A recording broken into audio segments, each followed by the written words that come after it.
Hello Taurus, welcome back to my channel. This is Skeleton Key Tarot, and this is a tarot card reading for Taurus. All Taurus placements, Sun, Moon, Rising, and Venus. Wherever you've got Taurus in your chart or in your life, there's something in this message for you. And as always, cross-watchers are welcome here too. So let's begin. Messages for Taurus, please. What does Taurus need to know? So Taurus, you may have noticed that I said welcome back to my channel. I say that because even if you've never been here before or this is your first time clicking, time is non-linear. If we see it that way, then we realize the past is the future is the past, and we've been here before. We've done this before, even if we've never done it before. Does that make sense? I felt guided to talk about it, so let's move on to your cards. I've got the underlying energy here.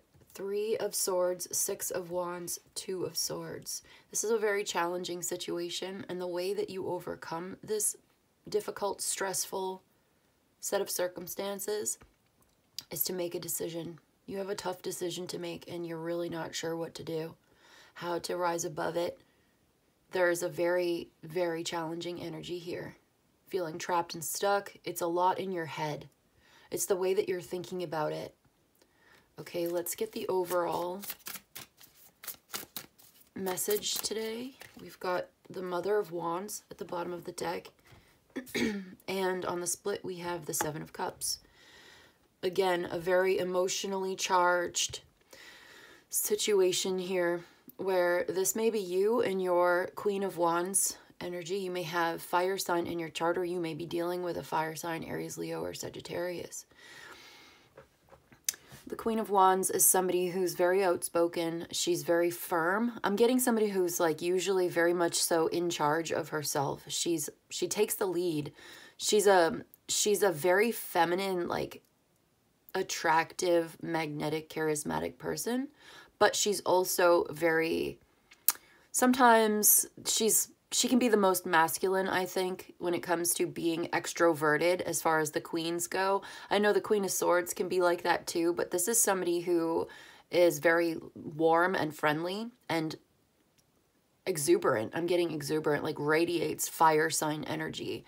She's so, she's just a very, like I said, outspoken, bold person. She's been through a lot in her life, but unlike the Queen of Swords, this has not made her bitter. This has made her more compassionate towards others. She's had to learn some hard lessons in her life. She's had her ego bruised, but she learned a lot about herself and who she is. She knows herself very well now. And so instead of being sort of cold, like the Queen of Swords can be, she's actually very warm and friendly and compassionate towards others. She may be kind of intimidating at first glance. If you don't know her, she may be sort of intimidating. I continuously want to compare her to the Queen of Swords in this case. So I don't know if there's a Queen of Swords in your energy or this is somebody that you are being compared to. But it seems like if you are being compared to someone else at this time, let's just go with it. It seems that you are warmer than she is. You are warm and friendly and inviting. She is cold and mean and cruel and bitter, okay? And you have a lot actually in common with this person, but it's the way that you've responded to life's challenges that has made you who you are as an individual. This is what sets you apart. As while she became cold, you became warm. While she has a very intimidating look on her face, it's because it's mean, all right? She gives off a very, like, cruelty. She's cruel. She's got, like, okay, I'll just say it. I didn't want to say it, but I'll just say it. She's got, like, a resting bitch face look on her face. Like, she has a mean sort of look on her face. She looks like you don't want to cross her, right? She's intimidating because she looks mean, whereas you are intimidating because you're beautiful, or you are very attractive, or like, yeah, you are intimidating because you're so warm and hot. You know what I mean?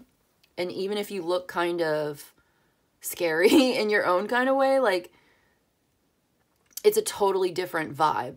So these are two very strong characters, very powerful, intelligent, bold, creative, you know, but there's a fundamental difference in the warmth and the loving, friendly. One of you is very friendly. You may look very intimidating, but you're actually very friendly. Whereas she looks very intimidating and she really is very mean. Okay, so can we just set aside the comparisons? Why do we need to do that? Why did we feel called to compare these two women today? Maybe this is your competition at work or in a relationship. There's a three-party situation here with the Three of Swords. There is stress and tension in a three-sided relationship. So there may be a person who's comparing the two of you right now, and that is the verdict, okay? But we are all individuals. We are all on our own individual path here towards spirituality and enlightenment. And, you know, I don't feel comfortable in the role of comparing and contrasting and judging us off of each other. Somebody else may. I feel like I'm picking up on somebody else's energy. I really feel strongly that this is somebody else comparing you to another woman. And they feel like you are much more attractive and welcoming and loving, maybe even younger, or you make them feel good about themselves, whereas this other person makes them feel bad about themselves. It's very cut and dry. Like, they feel like it's night and day between the two of you. You are warm and sunny. She is cold and dark. And I am, as the reader, very uncomfortable in this reading right now. Because my personal beliefs, like, I don't know. Maybe I guess it's okay to compare if there's a need to make a decision or something. Can we just drop it? Thank you.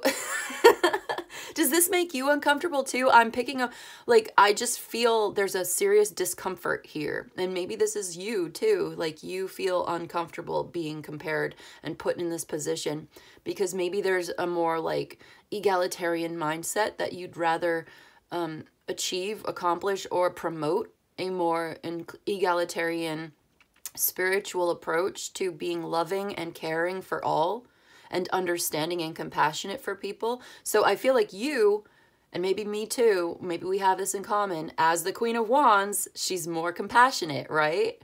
So if you found out that somebody was saying that you were nice and you were, you know, you would like the compliment, but you'd feel bad for the Queen of Swords. You'd say, you know, she's had a hard life. Like, we should understand her rather than judge her. We should be compassionate towards her rather than exclude her. Or, you know, I feel like there's a reason why we had to talk about this today. There's always a reason why something needs to be said in a reading. So we just go with it, even if we're not entirely sure what it means or how it fits. I'm sure it will resonate with somebody.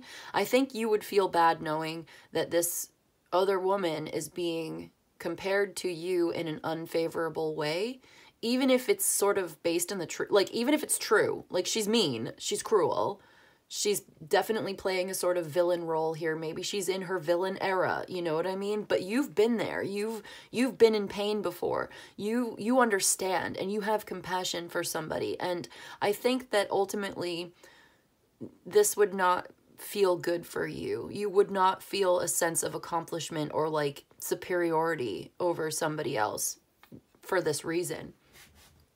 And so maybe let's bring it back to the cards, because we have a lot of emotional mixed feelings here. We have a lot of confusion. There's illusions, deception.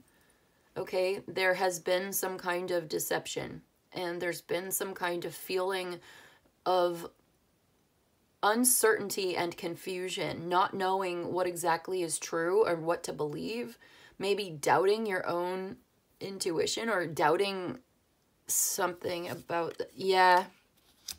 Wow. So there has been a seriously painful situation, and it's time to just find peace within yourself, to meditate on your own inner peace, to come back to your own center, because there's some pain here with the Ten of Swords and the Four of Swords.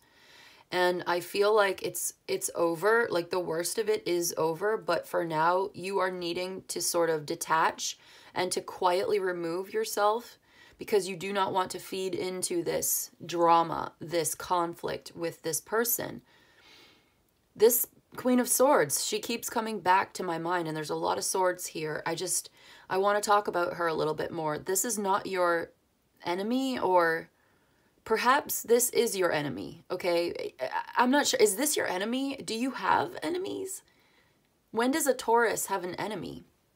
When does Taurus, or Queen of Wands okay, the Queen of Wands can make a formidable enemy. You do not want to piss off a Queen of Wands. Queen of Swords, again, you really don't want to be enemies. I feel like there's somebody here, you don't really want to be their enemy, but you're sort of back against the wall, you know, like they've attacked you or they've confronted. There's a confrontational. This is the end of a love connection. I feel like this is a difficult breakup with the Death card and the Two of Cups. Yeah, there's nothing here for you and you have to protect yourself. Okay, this has been a heartbreaking situation. It's very difficult. This is a general reading for Taurus. If you'd like personal details, you can email me for a personal reading. But this feels to me like a difficult breakup. It's a seriously painful situation for everybody involved. Nobody is happy with this, but I do see you finding peace within yourself and overcoming this challenge in a way that is fair for everyone. It's like something has been extremely unfair. Didn't we just do a reading? The last reading I did for you was all about a fair outcome for all and sort of trying to be the peacemaker, which was related. I've been getting that. So, okay. So, are you in the middle of someone else's fight? And it's important for you to protect your own self, your own balance, your own power, your own structure of your life, your own home. Quietly removing yourself from a very toxic, confusing, painful, emotional situation is like the best decision that you can make right now. There's nothing you can do. If that's the case, if there is nothing you can do, and continuing to participate in this very dramatic, emotional, painful conflict is only going to perpetuate the conflict and continue to make it worse, and it's just going to keep it going, I think it's time for you to quietly remove yourself. Remove yourself from this, if you can, to the best of your ability. That may be the best decision for you at this time. Remove yourself. Okay? You don't have to understand. You don't need to. It's not important for you to try to understand it. Maybe understanding will come later. Right? But if this is not a healthy argument, if this is just a fight, because there's a difference between a fight and an argument, right? When we're arguing, we're trying to understand each other. We're trying to form some kind of comprehension. We're trying to get to the truth. It may be loud and passionate, but ultimately an argument between two people who really love each other or care about each other or who value the truth is like a debate. It's not about hurting each other's feelings, but when we're fighting, that's a totally different animal. We're just trying to hurt each other. We're just trying to dominate. We're just trying to get power, and we don't care. We'll say whatever we want. It doesn't matter if it's true. Doesn't matter if it's fair. You know, when you're fighting somebody, you're just trying to hurt them and to dominate. When you're arguing with somebody, you're trying to come to a consensus. You're trying to explain and to understand, to form some kind of mutual comprehension and to get to the truth, where eventually you resolve it by getting to the truth, right? That's an argument. That's a debate. But a fight, right, it ends when one person is no longer able to stand. Like, a fight is like a boxing, you know? MMA. You fight until you can't stand up anymore, until one person wins and the other one loses. It's the difference between like the Four of Swords and the Five of Swords. The Five of Swords is a fight. The Four of Swords may be an argument where you may have a temporary disagreement, but you hash it out, you figure it out, you find common ground, you know, you come to a resolution that works for everybody. You come to an agreement. With a fight, there is no agreement. You're not even trying to come to an agreement. You're trying to inflict as much pain as possible on your enemy. right? So I don't know why we have to let's just discuss the difference between an argument and a fight. In an argument, you're not enemies. You may be on, opponents in the sense that you take opposite views, or you may have differences, but you're not enemies. You may need to be diplomatic with each other. You may need to explain or, use your intuition to try to understand, but you're not enemies. When you're fighting, you're enemies. You don't care about each other, or, maybe your enemy doesn't care about you, or you don't care about how they feel. You just want to win. You don't care about the truth. All you care about is dominance and winning, and you'll do it at any cost. Like a fist fight or something, or even sparring verbally with words. You don't care if it's true, if it's fair. You don't care if the other person agrees. You're just going to say what you want to say from anger and emotion. And yeah, so I get that I'm picking up more of like a fight here.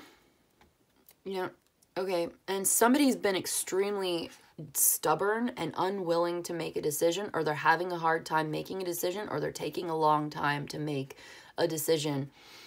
Something has been sort of unfair. But this needs to be cleared up, and I think that eventually it will. But right now, I think for today, for this particular message, for whoever I'm picking up on, the best thing that you can do for yourself and for everybody involved, if this is you, is to step away, put it down, find peace within yourself, meditate on the beautiful love light energy within.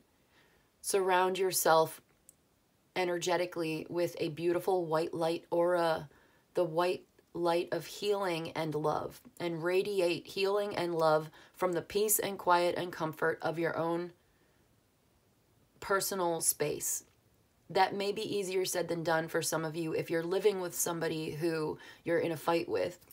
But if you can take some space to the best of your ability, sit in your car, go for a walk in nature, just take some space. If this is not somebody that you live with, beautiful, just go home. You know what I mean? Go to your room, whatever that means for you, symbolically or literally, whatever, and just like put on some relaxing music, take a bath, whatever you've got to do to relax, to remove yourself energetically and literally, physically, whatever, from this fight. Remove yourself, meditate on peace, radiate the love light energy, the healing light energy from your whole self, in your aura, in your hands, just imagine that white light of healing and truth, fairness, and like love surrounding you, and project that outwards towards whoever may be involved here. And this is how you can rise above the fray, rising above the situation. You may not be able to help the people that you're involved with. You may not be able to raise their vibration. I mean, that's their job is to raise their own vibration. Unfortunately, we can't do it for them. It may be easier if we could, but we really can't. But we can do it for ourselves. We can raise our own energy by taking a step back and meditation on peace and love, right? And then maybe project that outwards towards others, and we can be the best possible influence that we can within the situation. Easier said than done, but that's why it's important to take a step back, especially if we find ourselves getting sucked into this. And it just devolves into chaos, and it's so painful. But okay, that's what I see. That's the advice. What's on the clock? We've got 19 on the clock, 19 minutes on the clock. So I want to get you an angel number. I'm going to do some oracles now. That was your tarot message. Now I'm going to get you some oracles, starting with the angel number book. I just got this recently. Thank you to my supporters for helping me to grow my collection of oracles. I really appreciate you. And I want to use them in my readings. So if that's interesting to you, stay tuned. We're going to use the underlying energy of this reading to find your angel number for today. So it's 362, number 362. 362. We will read from the book to see what the angels have to say about this. Okay. It says maintain contact. Be supported by friends. The people in your life who remain constant are there for you to support you as you undergo the present changes in your life. Make a plan today to connect with someone who is a constant in your world. Interesting. Okay, so let's try to integrate this into the reading that we got, because the reading that we got today was all about taking a step back away from a very difficult fighting, argument, painful situation. All right. But this is talking about connecting with friends who have been there for you. Do you have like a best friend? Do you have someone who is a constant in your life? Someone who's always been there for you, who's very supportive of you as you undergo these present changes in your life, this difficult situation? Is there somebody you can talk to? Is there a friend that you can maintain contact, a supportive friend? I feel like this person maybe is not involved in the situation that we've been talking about, but could be someone that you could talk to about it and get another perspective. Because this almost sounds contradictory, doesn't it? It says maintain contact, be supported by your friends. But that doesn't necessarily mean, does that mean for you that you're going to maintain contact with whoever you've been fighting with? If this is indeed someone you've been fighting with, or are you going to maintain contact with this painful situation? Or the people in your life who remain constant are there for you to support you as you undergo the present changes in your life. So it's about the people who remain constant, who are there for you, who are supportive of you. Make a plan today to connect with someone who is a constant in your world. Do you have a friend that you can go out for coffee with? Somebody that's not involved in this situation that you can have a good afternoon? You know, can you make some plans to go out with someone else or a different friend of yours or something? I feel like that's what it's trying to say.